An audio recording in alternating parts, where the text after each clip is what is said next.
নমস্কার বন্ধুরা, আমি আলী গাইয়ের পক্ষ থেকে আমি নয়নমণি আপনাদের সামনে একটা রেসিপি নিয়ে আসলাম। সেটা হচ্ছে ঠান্ডা তরকারি বলি আমরা। এটা খেলে আপনাদের কখনো গ্যাস হবে না, কিচ্ছু হবে না। তাই রান্নার প্রণালীতে চলে যাচ্ছি। কি জিনিসটা এটা হচ্ছে, আমরা শশা বলি, অনেক কেউ বলে ফল। এটা শশাটা আমরা টুকরো টুকরো করে কেটে নিয়েছি এবং আলুগুলো সিদ্ধ করে নিয়েছি। আমরা একটু জোল জোল করে এই প্রণালীটা রান্না করব। আমাদের সাথে থাকবে। যদি নতুন বন্ধু হয়ে থাকেন তাহলে দেখলে ভালো লাগবে। আমি প্রথমে একটু তেল দিয়ে দিলাম ডেচকিতে,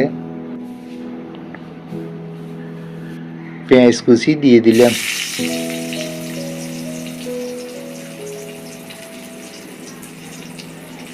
পেঁয়াজটা একটু লাল লাল করে ভেজে নিতে হবে।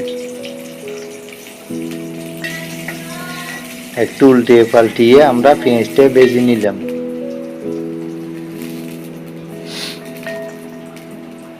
রসুন বাটা দিয়ে দিলাম, একটু আদা বাটাও দিয়ে দিলাম,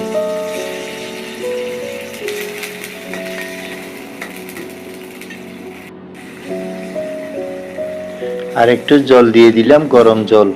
বন্ধুরা, তরকারিতে যদি আপনারা গরম জল দেন তরকারির স্বাদটা পাওয়া যায়। পরিমাণ মতো লবণ দিয়ে দিলাম, একটু হলুদের গুঁড়ো দিয়ে দিলাম, মরিচের গুঁড়ো দিয়ে দিলাম। আমরা একটু মরিচ কম খাই দেখে কম দিছি, আপনারা চাইলে একটু বেশি করে দিয়ে খেতে পারবেন। যার যেরকম ইচ্ছে সেরকম দিয়ে খেতে পারবেন। জিরে ধনিয়ার গুঁড়ো দিয়ে দিলাম। বন্ধুরা, আমরা আর অন্য কোনো মশলা ব্যবহার করি না, শুধু জিরে ধনিয়ার গুঁড়োটা ব্যবহার করি। আপনারা এইভাবে গ্রামীণ পদ্ধতিতে রান্নাটা করে খাবেন। শশাগুলো দিয়ে দিলাম।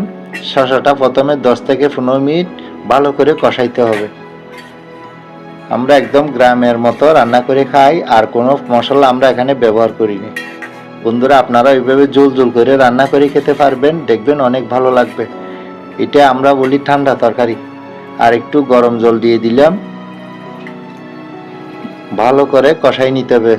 10 থেকে 15 মিনিট কষাই নিতে হবে। আমি 10 থেকে 15 মিনিটের জন্য ডেকে দিলাম।